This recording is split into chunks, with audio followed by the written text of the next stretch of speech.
जमीन है किसकी है? आगे पता चाहिए। और ये जब से डीटीपी आया है, ये एक छोटा खेल नहीं है, ये एक बहुत बड़ा खेल है। अभी पता होता तुम मिलो वही काटो विमान करके नोटिस ये बंद कर दिए महमूद नागरिक, उसके एवज के अंदर एक बड़ा मामला बढ़ रहा है जो मेरे नोटिस में भी आया है और काफ़ी लाखों की तादाद में ये पैसे ले रहे हैं। नमस्कार, दैनिक साथी में आपका स्वागत है। मैं हूं आपके साथ अमित विश्वकर्मा। तू डाल डाल मैं पात पात। आज के परिदृश्य में यह कहावत भूमाफियाओं पर सटीक बैठ रही है। आप तस्वीरों में देख सकते हैं, जहां एक ओर शहर की प्रतिष्ठित सन सिटी सोसाइटी है, वहीं रोड के दूसरी तरफ भूमाफियाओं ने अपना जाल फैलाकर अवैध कॉलोनियां विकसित कर दी हैं। वह अब अपनी राजनीतिक पैतरेबाजी से इनको वैध कराने के खेल में भी जुटे हुए हैं। हमें उम्मीद भी है कि वह सफल भी हो जाएंगे। यह दृश्य बताने के लिए काफी है कि इन लोगों की जड़ें सिस्टम व राजनीति के गंदे खेल में कितनी गहरी हो चुकी हैं। यह केवल एक उदाहरण भर है। शहर के चारों तरफ बावल रोड, गढ़ी बोलनी रोड, चाहे दिल्ली रोड, हर तरफ सफेदपोश भूमाफिया अपना जाल फैला चुके हैं। कहीं बस स्टैंड, कहीं मेट्रो, तो कहीं भविष्य का चमकता सपना दिखाकर कृषि भूमि को मन मुताबिक टुकड़ों में बांटकर तमाम नियम कानूनों को ठेंगा दिखाते हुए गरीब लोगों की गाढ़ी कमाई पर डाका डाल रहे हैं। जिस तरह से कृषि योग्य भूमि को टुकड़ों में काटकर मोटा खेल खेला जा रहा है, सवाल भी कई खड़े होते हैं। आखिर ये लोग इस काले खेल को सफेद करने का अंजाम कैसे दे पाते हैं? जड़ में जाने पर कारण भी समझ में आता है। या तो कोई सांसद का खास है, या फिर विधायक का रिश्तेदार, या पर्दे के पीछे बड़े नेताओं की बड़ी हिस्सेदारी मिलाकर इस खेल को धड़ल्ले से खेलकर अंजाम दिया जा रहा है। यदि अभी तक आपने हमारे चैनल को सब्सक्राइब नहीं किया है तो हमारे चैनल को सब्सक्राइब जरूर करें। आज हम हैं शहर के गढ़ी बोलनी रोड स्थित कसोला चौक पर। कसोला चौक कई मायनों में अहम माना जाता है। नेशनल हाईवे नंबर 8 से जुड़ा हुआ है। वहीं गढ़ी बोलनी रोड पर बिल्डर्स की भी बड़ी नजरें रहती हैं। मोटा खेल खेलने के लिए यहाँ पर अवैध प्लॉटिंग का खेल भी खेला जा रहा है। आज से नहीं, लंबे समय से यह खेल चल रहा है, लेकिन बड़ा सवाल है कि आखिर किसके इशारे पर यह खेल खेला जा रहा है। जानकारों की माने तो सत्ता से जुड़े लोग इस खेल को खेल रहे हैं। अब आपको दिखाते हैं, यह दृश्य रेवाड़ी के गढ़ी बोलनी रोड का है, जहां धड़ल्ले से रोड के दोनों तरफ अवैध रूप से प्लॉटिंग का खेल खेला जा रहा है। शासन व प्रशासन के तमाम दावों के बावजूद किसी का डर न कानून की चिंता। हर तरफ कृषि भूमि पर अवैध कॉलोनी काटकर अवैध निर्माण किए जा रहे हैं। कुछ समय बाद कोई कार्रवाई होती भी है तो गरीबों के आशाएं बताकर बचाव किया जाएगा। जब तह में जाकर टटोला गया कि गढ़ी बोलनी रोड पर इस खेल को कौन अंजाम दे रहे हैं, तो एक ही राजनेता व जिला पार्षद का नाम सामने आया, जो कि केंद्रीय मंत्री व सांसद का खासम खास माना जाता है। स्थानीय नागरिकों ने बताया कि आपको कोई भी जमीन लेनी है तो इन्हीं नेताजी से संपर्क करना पड़ेगा। तो आगे पठोदा ना आगे पठोदा जी। तो इससे मिलना किसके लिए, किससे पड़ोगे इसके लिए?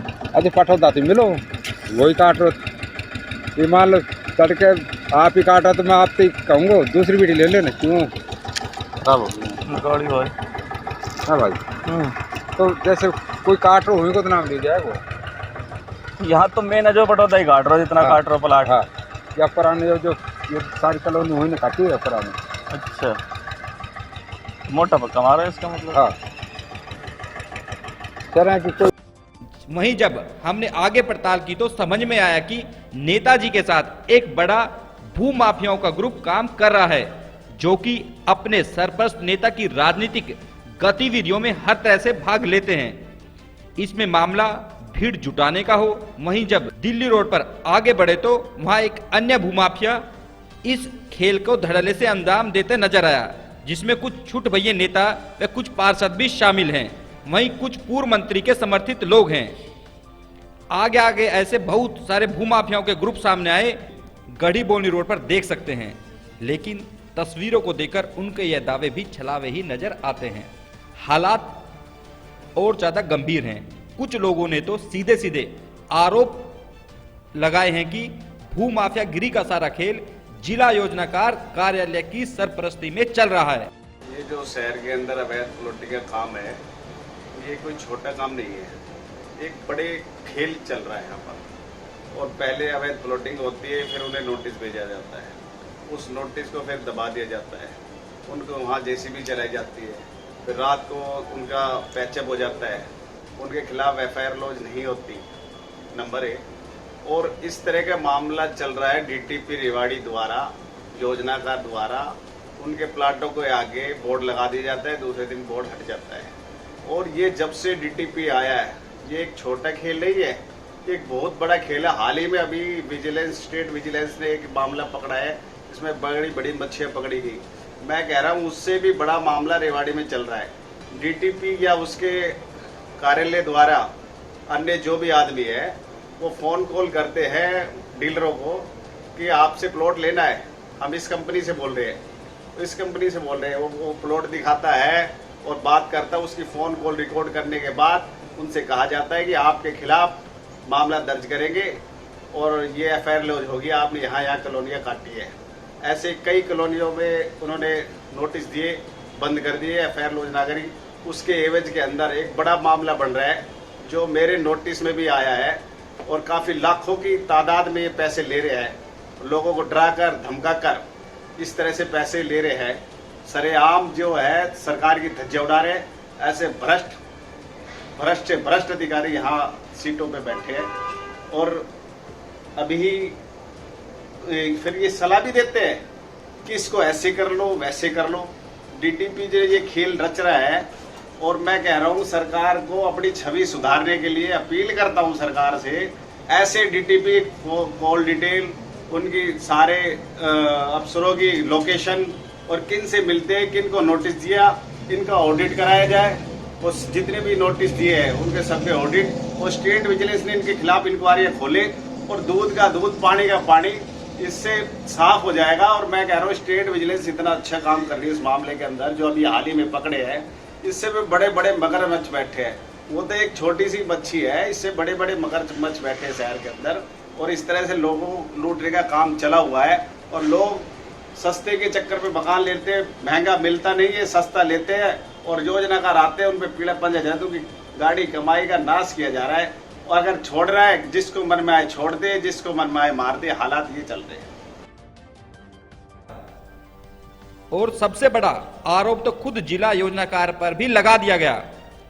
प्रॉपर्टी डीलरों से एफआईआर दर्ज करने की धमकी देकर मोटी वसूली करने के आरोप भी लगे हैं, तथा स्टेट विजिलेंस जांच कराने की मांग भी की जा रही है। दावे यहां तक किए जा रहे हैं कि यदि करनाल की तरह रेवाड़ी में भी जांच हो तो जिला योजनाकार से लेकर अनेक लोग संकट में आ सकते हैं। लेकिन अब देखना होगा कि आखिर पूरे खेल में कौन लोग शामिल है, जिम्मेदार इस पर कार्रवाई करते हैं या नहीं। यदि कार्रवाई नहीं होती तो माना जाएगा कि कहीं ना कहीं पूरा सिस्टम इस खेल में जुटा हुआ है। अब देखना होगा कि आने वाले समय में इस पूरे खेल पर किस तरह कार्रवाई होती है। दबा रहे हो, उसको खत्म कर रहे हो। इसी संबंध में रेवाड़ी के अंदर भी मैं चाहता हूं कि मैं अपील है, और मैं रिटर्न में लिखने देने को तैयार हूं कि इस मामले को देखें अपनी नज़र से। ये अधिकारी जो भी है सरकार की छवि को खराब कर रहे हैं, और आने वाले समय में अगर इनको नहीं सुधारा तो सरकार की छवि जनता अपनी वोट देके ही खराब कर देगी। इन्होंने इस मामले को उठाया, डीटीपी करनाल के मामले को। ऐसे ही मामला रेवाड़ी में भी है, जिसमें अवैध प्लॉटिंग की जा रही है। जो छोटे छोटे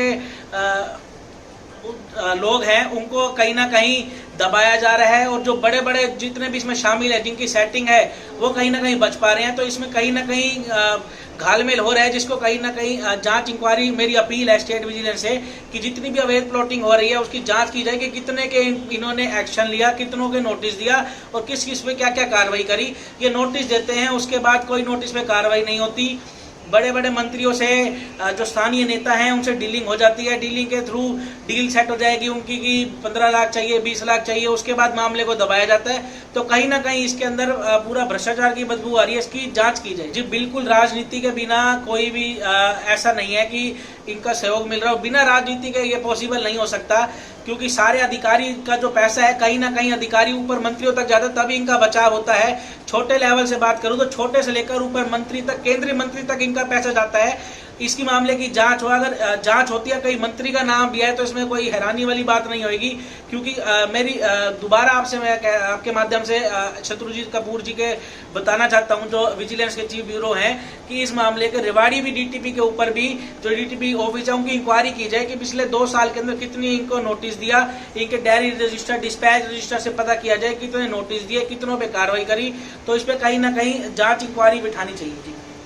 वहीं जब पूरे मसले पर जिला नगर योजनाकार धर्मवीर खत्री से बात की गई तो उन्होंने सभी आरोपों को निराधार बताते हुए कहा कि जिन लोगों पर कार्रवाई हुई है वो इस तरह के मनगढ़ंत आरोप लगा रहे हैं। मकसद कार्रवाई को रोकना है। जो लोग भूमाफियागिरी कर रहे हैं वो नहीं चाहते कि इस तरह की कार्रवाई हो, लेकिन जिला नगर योजनाकार लगातार कार्रवाई करेगा, वह किसी से डरने वाला नहीं है।